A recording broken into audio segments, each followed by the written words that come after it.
जय हिंद साथियों, स्वागत है आप सभी का आपके अपने परिवार मैथ्स गुरु मनीष में। दोस्तों मैं हूं एमके एक्सपर्ट और पिछले दिन हम लोग देख लिए थे जो अवयव का ट्रांसपोज पढ़ रहे थे, उसमें थ्योरम नंबर 1 देख लिए थे। और थ्योरम नंबर 1 आपका कहता है कि विषम सममित अवयव के मुख्य विकर्ण के सभी अवयव शून्य होते हैं। और क्यों होते हैं इसकी जानकारी हम आपको दे दिए थे, पूरा थ्योरम को सिद्ध करके बता दिए थे। आज दूसरा थ्योरम इसका है, क्या कहता है कि वह अवयव जो सममित तथा विषम सममित दोनों होता है शून्य अवयव कहलाता है। यदि कोई अवयव सममित भी है और वह विषम सममित भी है तो वह जो अवयव होगा एक ही अवयव हो सकता है जिसका नाम है शून्य अवयव। कौन सा अवयव हो सकता है? शून्य अवयव। आपसे प्रश्न पूछता है एग्जाम में कि यदि कोई अवयव सममित भी है और विषम सममित भी है तो वह कौन सा अवयव है? तो आप कहेंगे कि वह एक ही अवयव हो सकता है, शून्य अवयव। लेकिन आपके दिमाग में एक प्रश्न चल रहा होगा कि आखिर शून्य अवयव तो होगा लेकिन कैसे? जानकारी चाहिए, बिल्कुल जानकारी चाहिए। आप जानकारी लेने के लिए ही तो पढ़ रहे हैं, ठीक ना। यदि आपको ऐसे ही रटा दिया जाए तो फिर वो जानकारी किसी काम का नहीं है। समझ में आ रहा है? आइए समझते हैं। यदि कोई भी अवयव सममित अवयव होता है, ठीक है, यदि कोई भी अवयव सममित अवयव होता है, सममित अवयव होगा तो आपको मालूम है A बराबर A ट्रांसपोज या फिर A ट्रांसपोज बराबर A, दोनों सेम है। A ट्रांसपोज बराबर A यही होगा। अच्छा, और दूसरी चीज कि यदि विषम सममित अवयव होगा तो, यदि विषम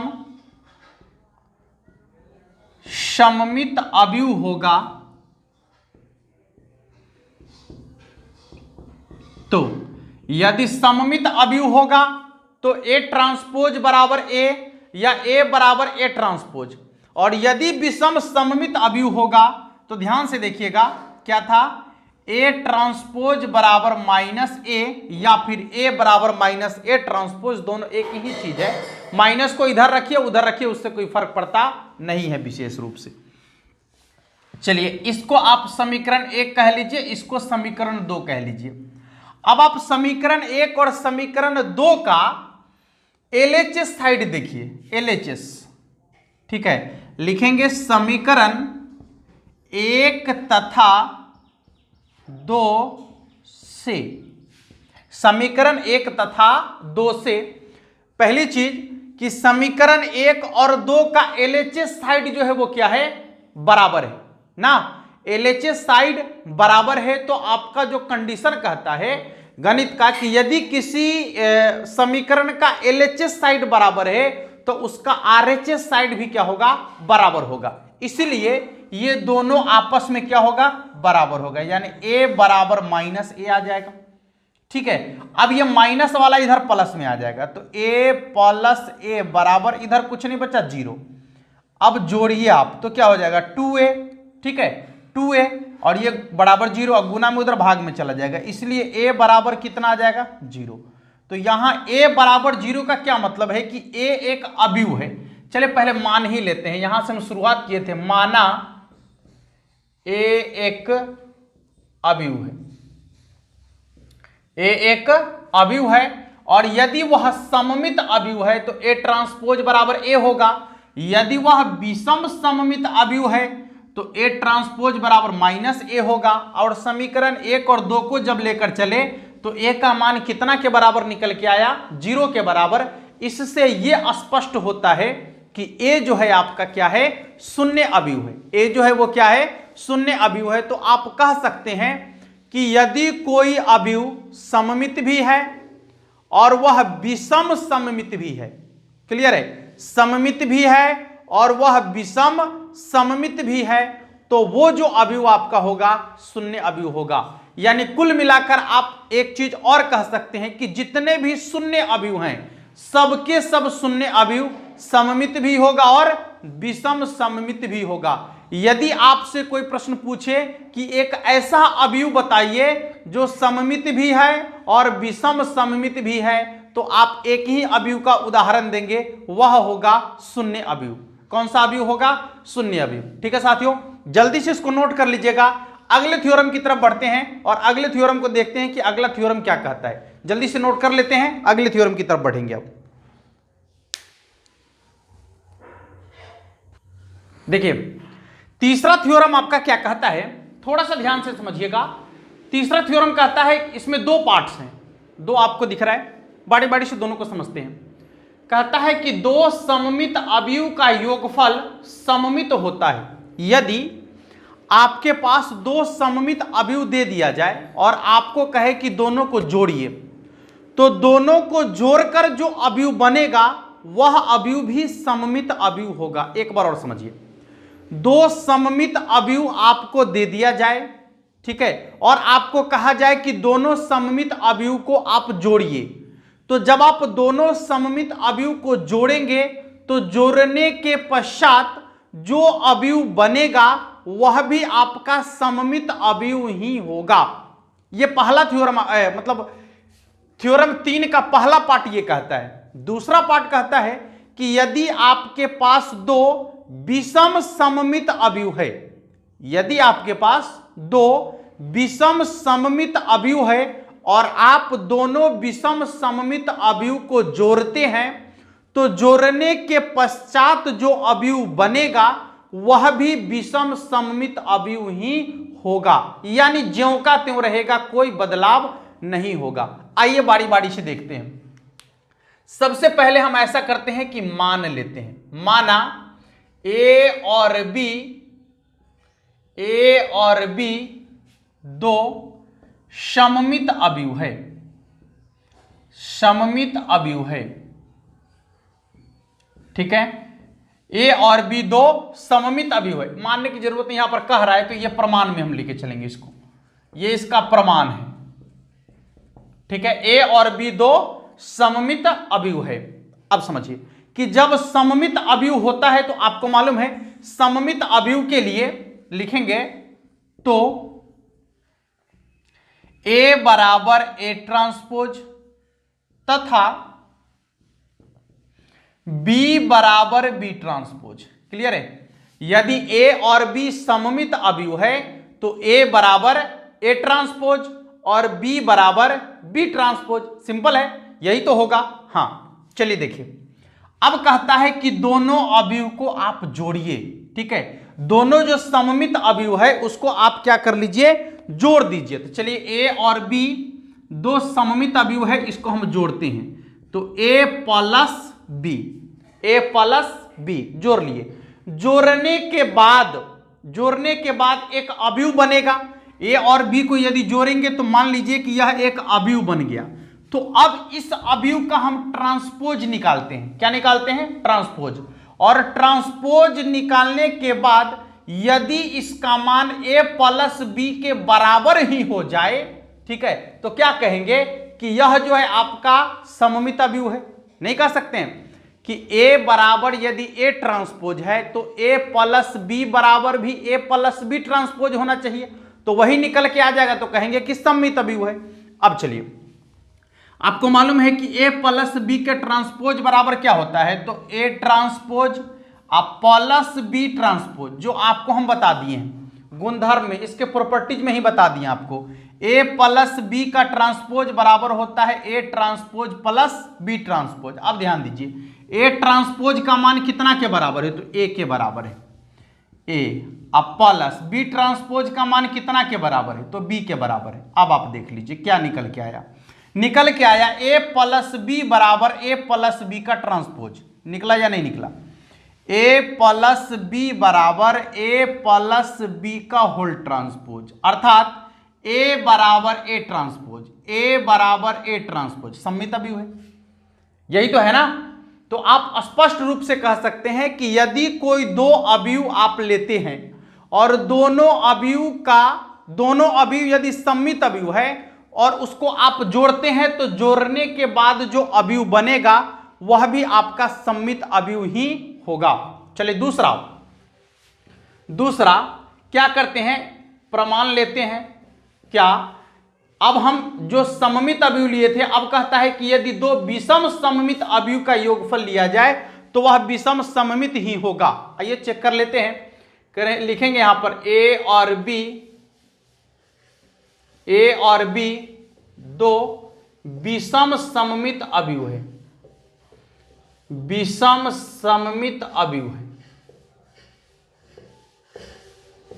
ठीक है, ए और बी दो विषम सममित अवयव है। यदि वह विषम सममित है तो कंडीशन क्या होगा, तो क्या होगा कंडीशन, ए बराबर माइनस ए ट्रांसपोज तथा बी बराबर माइनस बी ट्रांसपोज। विषम सममित होने का तो यही कंडीशन है ना, यही कंडीशन है, केवल माइनस लग जाता है। चलिए अब हम इसको जोड़ेंगे, क्या करेंगे, जोड़ेंगे, यानी ए प्लस बी। ठीक है, ए और बी दोनों विषम सममित अवयव है और दोनों विषम सममित अवयव को हम जोड़ दिए, दोनों विषम सममित अवयव को क्या कर दिए, जोड़ दिए। तो जोड़ने के पश्चात जो अवयव बना, अब हम इसका ट्रांसपोज निकालते हैं, इसका ट्रांसपोज निकालते हैं और ट्रांसपोज निकालने के बाद देखते हैं कि वह जो है माइनस ए प्लस बी के बराबर आता है या नहीं आता है ना, तब ना विषम सममित होगा। तो आइए चेक करके देखते हैं, ए प्लस बी का ट्रांसपोज बराबर क्या होता है, A transpose plus B transpose. अच्छा यहां देखिएगा, थोड़ा सा गौर से समझिएगा कि ए ट्रांसपोज का मान है यहां पर माइनस ए ट्रांसपोज का मान है ए के बराबर, लेकिन ए ट्रांसपोज है तो ये माइनस इधर आ जाएगा, तो यहां हो जाएगा माइनस ए अब प्लस, यहां देखिए फिर यहां से माइनस को इधर ले आएंगे तो बी ट्रांसपोज बराबर क्या हो जाएगा, माइनस बी हो जाएगा। दोनों में से माइनस कॉमन ले लेंगे तो क्या बन जाएगा, ए प्लस बी, नहीं यानी ए प्लस बी का ट्रांसपोज जो है माइनस ए प्लस बी के बराबर आ गया। ठीक है, यानी आपका जो निकल के आया ए प्लस बी का होल ट्रांसपोज बराबर माइनस ए प्लस बी। अब ये किसको दर्शाता है कि यदि किसी अवयव का ट्रांसपोज निकाले और वह माइनस ए प्लस बी के बराबर आ रहा है, यानी माइनस ए या माइनस बी के बराबर आ रहा है, तो यहां पर यही तो कह रहा है ना कि उसका ट्रांसपोज यदि माइनस में निकल के आ जाए तो उसे हम लोग विषम सममित अवयव कहेंगे। क्या कहेंगे, विषम सममित अवयव। तो क्लियर हो गया कि जब दो सममित अवयव को जोड़ा जाएगा तो उससे जो अवयव बनेगा वह सममित अवयव ही होगा, और यदि दो विषम सममित अवयव को जोड़ा जाएगा तो उससे जो अवयव बनेगा वह आपका विषम सममित अवयव होगा। कौन सा अवयव होगा, विषम सममित अवयव होगा। याद रखिए, साध को यदि आप जोड़ेंगे तो साधे बनेगा, और चोरवा सबको जोड़िएगा तो चोरवे बनेगा। ठीक है, इसलिए सममित जो है साध है, ठीक है, उसको जोड़ेंगे तो साधे बनेगा। मान लीजिए कि दूगो साध को जोड़ देंगे तो साधे बनेगा, और दूगो चोरवा को जोड़ दीजिएगा तो चोरवे बनेगा। वही कंडीशन यहां पर भी है, जल्दी से नोट कर लीजिएगा। अगले थ्योरम की तरफ चलेंगे, आज पूरा थ्योरम को देखेंगे और इसके बाद क्वेश्चन। देखिए क्वेश्चन बड़ी चीज नहीं होता है, आप पहले सीख लीजिए तो क्वेश्चन आप खुद बना पाएंगे, जैसा कि आप लोग बना रहे हैं। हमारा जो काम है वो ये है कि आपको सिखाना है। जब आप गणित सीख लोगे तो क्वेश्चन बनाना बहुत ही सिंपल हो जाएगा आपके लिए, लेकिन हाँ पूरे जड़ तक जाकर एक एक चीज को समझकर गणित सीखने की जरूरत है। आधे अधूरे ज्ञान से आपको कहीं पर भी कुछ नहीं होने वाला है, आप कभी आगे नहीं बढ़ पाएंगे। ठीक है, इसलिए पूरा का पूरा नॉलेज होने की जरूरत है आपको। नोट कर लीजिए, अगले थ्योरम की तरफ बढ़ेंगे इसके बाद। अब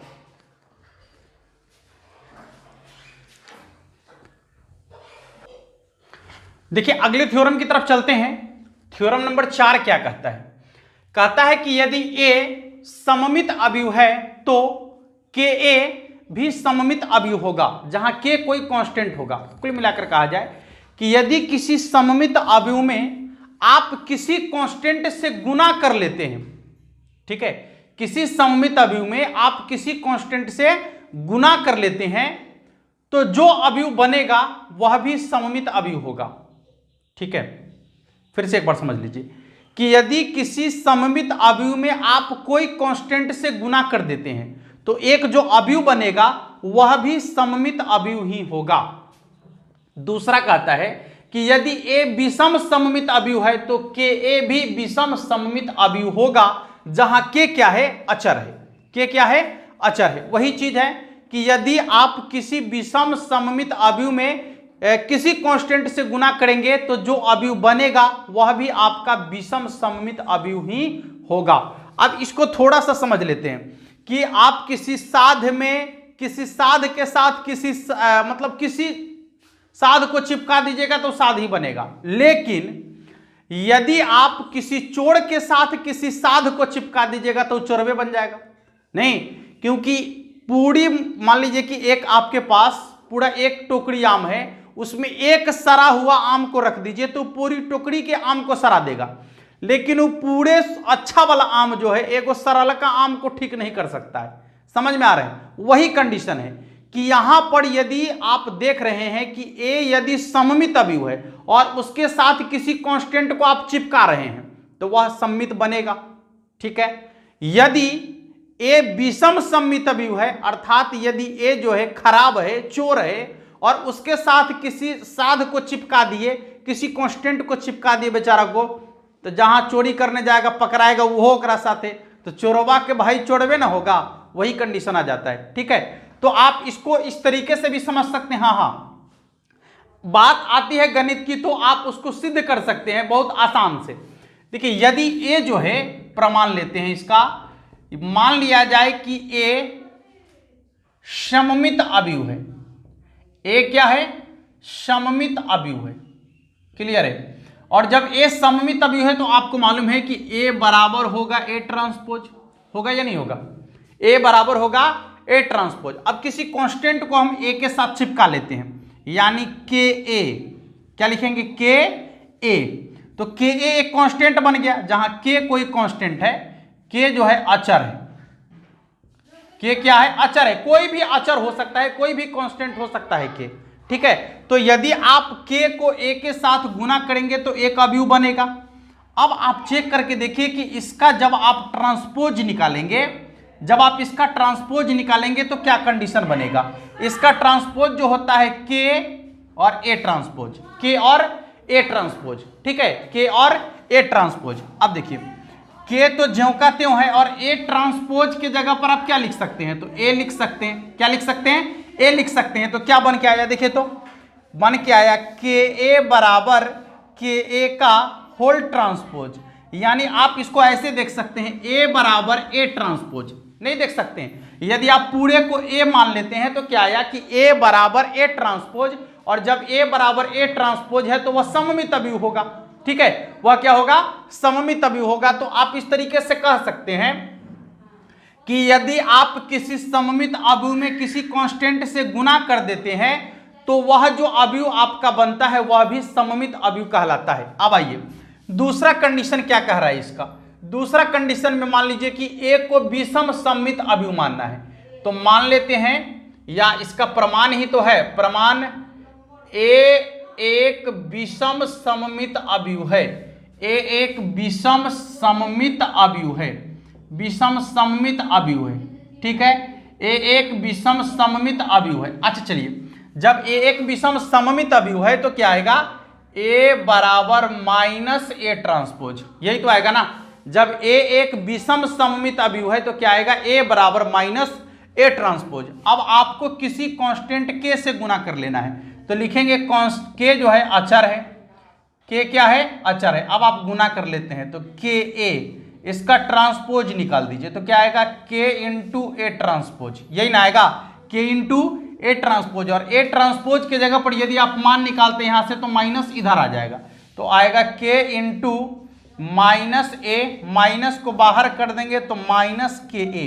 अर्थात क्या निकल के आया? थोड़ा सा देखिएगा, निकल के आया कि के ए का होल ट्रांसपोज बराबर माइनस के ए, यही निकल के आया ना। यानी आप कह सकते हैं, या माइनस को आप इधर भी ला सकते हैं, यही तो विषम सममित होने का कंडीशन बन रहा है। नहीं तो यहां पर आप देख सकते हैं कि यदि किसी विषम सममित अवयव में किसी कांस्टेंट से गुना कीजिएगा तो वह आपका विषम सममित ही बन के आएगा। आप ध्यान से यदि पढ़ेंगे तो ये सारे के सारे क्वेश्चन ऑब्जेक्टिव क्वेश्चन बनाने में इतना ज्यादा मदद करेगा आपको, लेकिन जब हम ऑब्जेक्टिव क्लास में लेके चलेंगे आपको तो वहां पर थ्योरम नहीं बताएंगे, वहां पर डायरेक्ट हम आपको इसका कॉन्सेप्ट दे देंगे कि ऐसे करेंगे तो ये होगा, ऐसे करेंगे तो ये होगा। इसलिए जो आपका बेसिक क्लास चल रहा है इसमें टोटल थ्योरम हम देने का प्रयास कर रहे हैं कि आपके अंदर कोई कंफ्यूजन ना हो। और आप एक एक चीज को बारीकी से समझते हुए चलेंगे, अपने गणित को मजबूत करते हुए चलेंगे, स्ट्रांग करते हुए चलेंगे। क्वेश्चन बनाना काफी आसान है, बहुत आसान है। हम आपको बताते हैं कि क्वेश्चन आप हर एक अपने से बना सकते हैं, लेकिन थ्योरम को आप अपने से नहीं बना सकते। ठीक है, अभी क्या देख रहे हैं कि टीचर यही करते हैं कि बच्चे को क्वेश्चन बनाना सिखा रहे हैं, लेकिन उसके पीछे का जो राज है वो कौन समझाएगा? बच्चा उससे अनभिज्ञ है। क्वेश्चन तो वो बना पाएगा, उदाहरण देख लेगा तो ये क्वेश्चन बना लेगा, ठीक है, लेकिन उसके पीछे का जो राज है, जो गणित का तथ्य है, वो तथ्य कौन समझाएगा उसको? ठीक है, वो तथ्य समझने की जरूरत है आपको। क्वेश्चन बनाना बहुत सिंपल है, हम आपको बार बार कह रहे हैं कि हम आपको सिखा देंगे तो हर एक क्वेश्चन आप बना पाते हैं। अपने से अपने क्वेश्चन बना लीजिएगा, हम बनाएंगे भी नहीं, क्वेश्चन बना लीजिएगा, ठीक है। लेकिन मेन चीज जो है इसको समझने की जरूरत है, इसके जड़ को पकड़ने की जरूरत है। चलिए इसको नोट कर लीजिए, अगले थ्योरम की तरफ चलते हैं। देखिए अगला जो थ्योरम आपका है, पांचवा थ्योरम क्या कहता है कि यदि ए एक वर्ग अवयव है, कोई भी एक वर्ग अवयव ए आप ले लेते हैं, यदि एक वर्ग अवयव है तो ए प्लस ए ट्रांसपोज एक सममित अवयव होता है तथा ए माइनस ए ट्रांसपोज एक विषम सममित अवयव होता है। शर्त है कि ए जो है वो वर्ग अवयव होना चाहिए। कैसा होना चाहिए? ए जो है वो वर्ग अवयव होना चाहिए। मान लीजिए कोई भी वर्ग अवयव आप लेते हैं, चाहे वो 2 गुने 2 कोटि का हो या 3 गुने 3 कोटि का हो या 4 गुने 4 कोटि का हो, कोई भी वर्ग अवयव आप लेंगे और यदि उस वर्ग अवयव को आप देखना चाहते हैं कि वो सममित है या विषम सममित है, या उस वर्ग अवयव को आप सममित या विषम सममित बनाना चाहते हैं, ठीक है, तो आपको क्या करना होगा कि उसी वर्ग अवयव का ट्रांसपोज निकालकर यदि आप जोड़ दीजिएगा तो सममित बन जाएगा। उसी वर्ग अवयव का ट्रांसपोज निकालकर यदि आप घटा लीजिएगा उसमें से, तो वह आपका विषम सममित बन जाएगा। क्या बन जाएगा? विषम सममित बन जाएगा। लेकिन कैसे?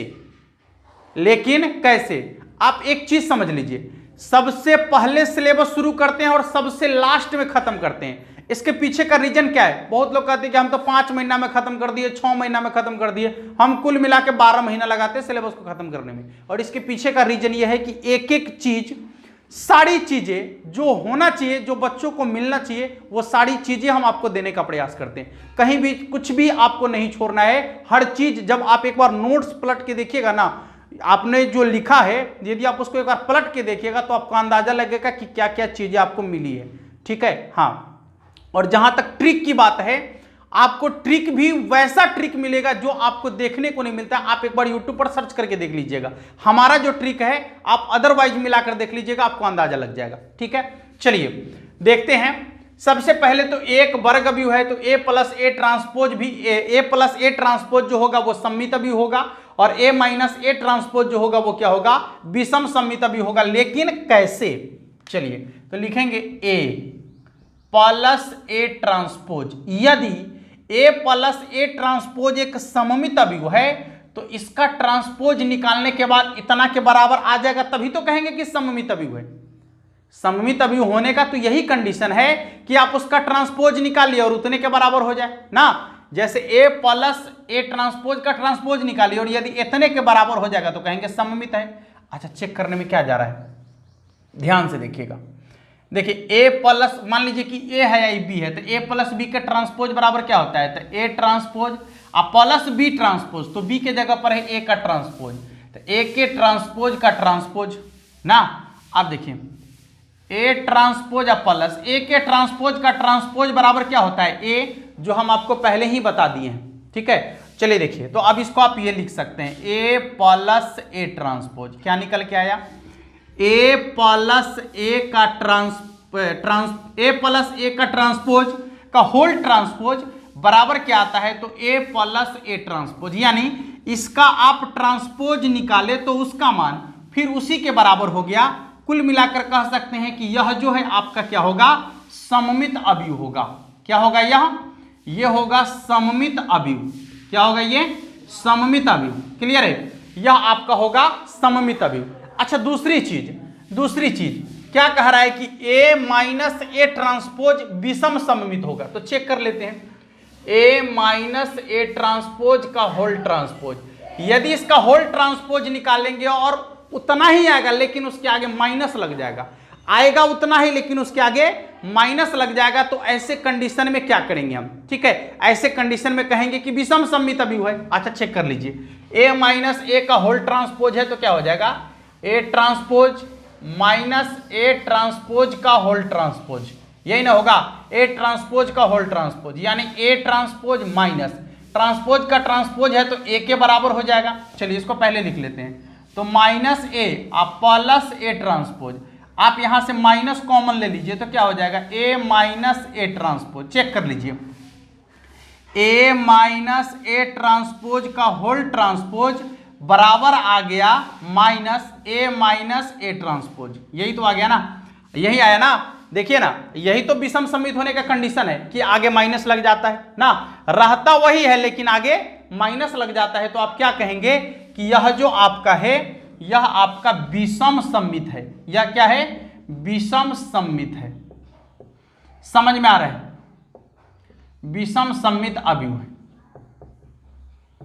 किसी को दिक्कत, कोई भी आप वर्ग अभिव्यव ले लीजिए और उसी का ट्रांसपोज निकालकर उसमें जोड़ दीजिए तो जो अभिव्यव बनेगा वह सममित अभिव्यव होगा। बहुत आसान चीज आपको बता दिए हैं, ठीक है। और कोई भी अभिव्यव आप ले लीजिए और यदि उस अभिव्यव का ट्रांसपोज निकालकर घटा लीजिएगा तो जो अभिव्यव बनेगा वह विषम सममित अभिव्यव होगा। और आपको यहां पर इसका थ्योरम भी आपके सामने में, जल्दी से नोट कर लीजिएगा, अभी बहुत सारा थ्योरम पढ़ना है, 9-10 थ्योरम है जिसमें अभी 5 ही थ्योरम पढ़े हैं, अभी और पढ़ना है। जल्दी से इसको नोट कर लीजिए, अगले थ्योरम की तरफ बढ़ेंगे अब।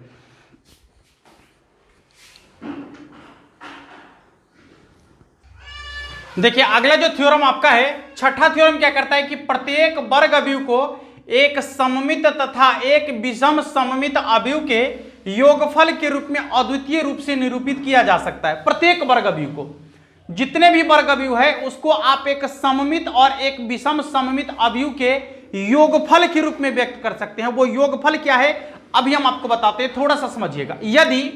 यदि हम बात करते हैं सममित अभिव्यव की, यदि बात करते हैं सममित अभिव्यव की बात करते हैं तो क्या होता है, ए बराबर ए ट्रांसपोज, यही तो होता है ना, ए बराबर ए ट्रांसपोज। और आपको छूट दिया गया है गणित में कि आप दोनों तरफ समान क्रिया कर सकते हैं, तो दोनों तरफ हम ए जोड़ लेते हैं। क्या करते हैं, दोनों तरफ ए जोड़ने पर, दोनों तरफ ए जोड़ने पर क्या आ जाएगा, ए प्लस ए बराबर ए ट्रांसपोज प्लस ए, यही ना आएगा।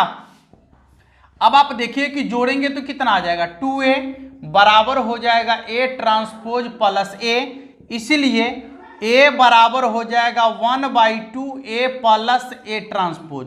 इसको कहते हैं सममित अभिव्यव का योगफल, इसको कहते हैं सममित अभिव्यव का योगफल, इसको क्या कहते हैं, सममित अभिव्यव का योगफल। आपको समझ में आ गया होगा कि जब भी आपको सममित अभिव्यव के योगफल के रूप में व्यक्त करने के लिए कहेगा तो आपको क्या लिखना है, 1/2 ए प्लस ए ट्रांसपोज। क्या लिखना है, 1/2 ए प्लस ए ट्रांसपोज। इसको कहते हैं सममित अभिव्यव का योगफल। समझ में आ गया सभी लोगों को, बहुत सिंपल था। अच्छा दूसरा देखिए, यदि विषम सममित अभिव्यव का योगफल कहेगा तो सबसे पहले हम विषम सममित की बात कर लेते हैं, विषम सममित अभिव्यव की बात कर लेते हैं, थोड़ा सा ध्यान दीजिएगा।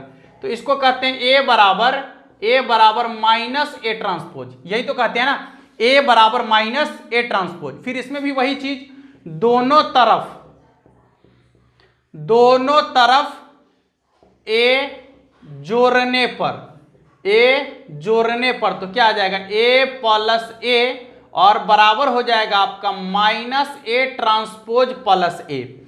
यदि आप जोड़ेंगे तो 2a और आ जाएगा ए माइनस ए ट्रांसपोज, यही ना आएगा, 2a A minus A transpose, गुना में इधर भाग में आ जाएगा, इसलिए ए बराबर आ जाएगा 1/2 A minus A transpose, A minus A transpose. और इसको कहेंगे हम लोग विषम सममित अभिव्यव का योगफल। इसको क्या कहेंगे, विषम सममित अभिव्यव का योगफल, विषम सममित अभिव्यव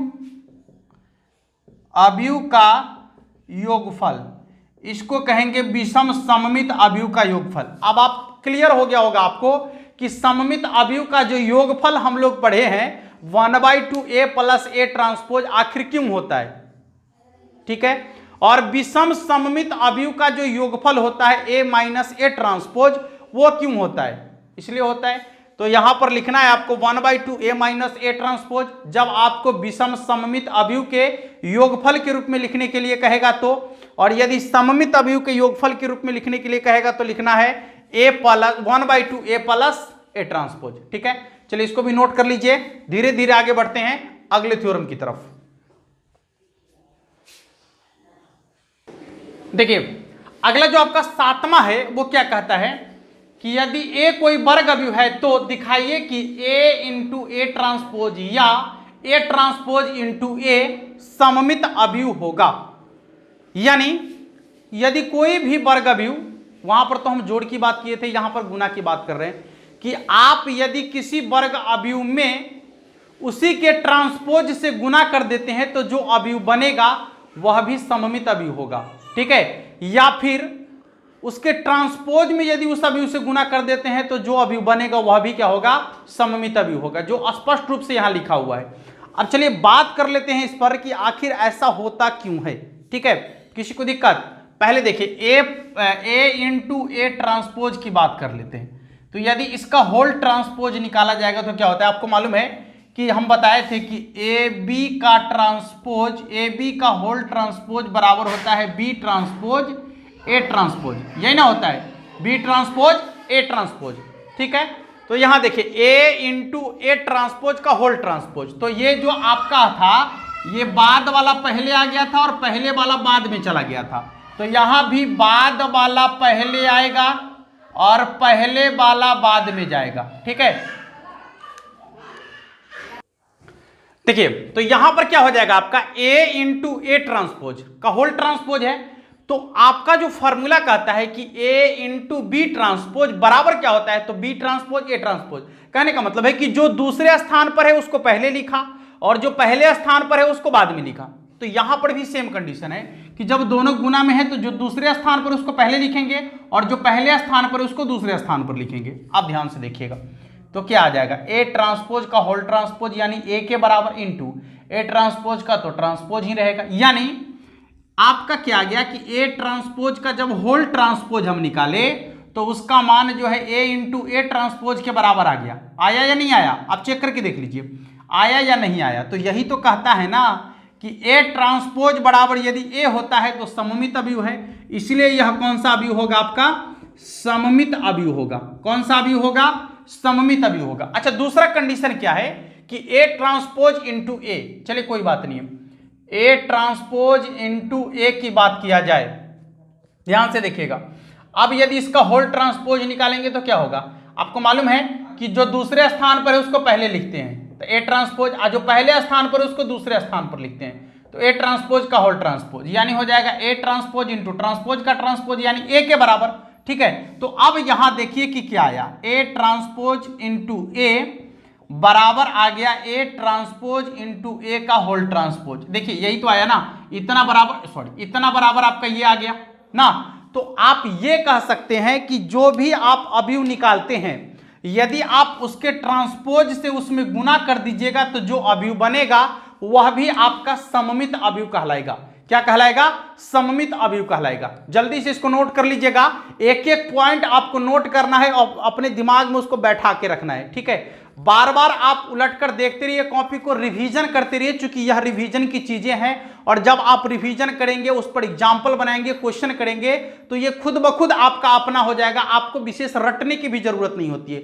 गणित में तो सबसे कम रटना पड़ता है और गणित बिल्कुल रटने की चीज नहीं, इसे समझने की जरूरत है, ठीक है। जब आप बेहतर तरीके से समझेंगे तो आपको लगेगा कि गणित बहुत अच्छा सब्जेक्ट है जिसे हमें समझने की जरूरत है, ठीक है, और आप इसमें बेहतर कर पाते हैं।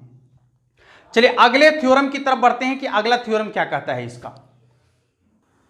देखिए अगला जो आपका थ्योरम कहता है कि दिखाएं कि किसी सममित अवयव के सभी धन घात सममित होते हैं। यानी जितने भी आप कोई भी अवयव ले लीजिए, ठीक है, कोई भी अवयव ले लीजिए, यदि आप कोई सममित अवयव लेते हैं और उसके पावर में आप कुछ भी रखिए, कोई भी घात रख दीजिए, 1 रखिए, 2 रखिए, 3 रखिए, 4 रखिए, 5 रखिए, यानी आप यदि कोई सममित अवयव ए लिए हैं तो ए स्क्वायर भी सममित अवयव होगा, ए के पावर 3 भी सममित अवयव होगा, ए के पावर 4 भी सममित अवयव होगा, ए के पावर 5 भी सममित अवयव होगा। यानी कुछ भी आप पावर रखेंगे, जो अवयव बनेगा वह आपका सममित अवयव ही होगा। यही चीज यहां पर लिखा हुआ है कि दिखाए कि किसी सममित अवयव के सभी धन घात, कि जितने भी घात आप लिखेंगे या जितना भी पावर का आप मैट्रिक्स बनाएंगे, सबके सब वह सममित ही होगा, लेकिन शर्त है कि पहले वो सममित अवयव होना चाहिए, ठीक है, तभी उसका पावर आप कुछ भी लिखिएगा तो वो सममित अवयव हो जाएगा। आपका समझ में आ रहा है? चलिए इसको सिद्ध कर लेते हैं कि आखिर ऐसा क्यों होता है। पहली चीज की हम प्रमाण लेते हैं यहां पर कि ए जो है आपका सममित अवयव है, ए सममित अवयव है, ए सममित अवयव है, ठीक है। और जब ए सममित अवयव है तो ए बराबर ए ट्रांसपोज, क्लियर है कि ए बराबर ए ट्रांसपोज होगा ना। और जब यह ए बराबर ए ट्रांसपोज होगा, थोड़ा सा गौर कीजिएगा, तो आपको सिद्ध करना है कि ए के पावर एन जो है वह सममित अवयव होना चाहिए, सममित अवयव होना चाहिए, सममित अवयव होना चाहिए, सममित अवयव होना चाहिए। यानी ए के पावर एन का यदि आप ट्रांसपोज निकालेंगे तो वह ए के पावर एन के बराबर हो जाना चाहिए, तभी तो ये सममित कहलाएगा ना। आप उसका ट्रांसपोज निकालेंगे उसी के बराबर हो जाएगा तो सममित अवयव है ना। यदि आप उसका ट्रांसपोज निकाले उसके बराबर नहीं है, सममित अवयव नहीं है। आइए ध्यान से देखते हैं, ए के पावर एन की बात कर लेते हैं। तो ए के पावर एन का मतलब होता है ए इंटू ए डॉट डॉट कितना तक, एन तक, ठीक है। अब हम कर दिए इसका ट्रांसपोज तो इधर भी हो जाएगा इसका ट्रांसपोज, और ट्रांसपोज का मतलब क्या, ए ट्रांसपोज, सब पर ट्रांसपोज आ जाएगा ना, A transpose A transpose A transpose dot dot dot dot n तक, ठीक है। अब देखिए ए ट्रांसपोज का मान कितना के बराबर है, ए के बराबर है, तो क्या आ जाएगा A dot dot dot n तक ना। यानी सबके बराबर में क्या लिख सकते हैं, तो ए के पावर एन। आप यहां से देख के चलिए कि ए के पावर एन ट्रांसपोज बराबर क्या निकल के आया, ए के पावर एन, ए के पावर एन ट्रांसपोज बराबर क्या निकल के आया, तो ए के पावर एन, अर्थात कह सकते हैं कि ए के पावर एन ट्रांसपोज का मान ए के पावर एन के बराबर है, अर्थात एन के किसी भी मान के लिए जो होगा यह आपका सममित अवयव कहलाएगा। क्या कहलाएगा, सममित अवयव। अर्थात यदि कोई सममित अवयव आप लेते हैं, उसके पावर में कुछ भी रख दीजिए, जो अवयव निकलेगा वह भी आपका सममित अवयव होगा। कौन सा अवयव होगा, सममित अवयव होगा। चलिए इसको नोट कर लीजिए। और लास्ट जो है आपका सबसे अंतिम, ठीक है, यह सबसे अंतिम है और ये अंतिम वाला हम लोग कल देखेंगे, थोड़ा सा अलग है ये, जिस पर हम कल विचार करेंगे। आज के लिए इतना ही। यदि आपको बेहतर लगा हो, समझ में आया हो, ठीक है, तो लाइक वगैरह तो कर ही देते आप लोग, ठीक है, अच्छा है। लेकिन हाँ, इसका नोट्स जरूर बनाइएगा, आप अपने पास जरूर रखिएगा इसको, और खुद से इस पर क्वेश्चन बनाने का प्रयास कीजिएगा, ठीक है साथियों। फिर मिलेंगे अगले वीडियो में, यानी कल। तब तक के लिए जय हिंद।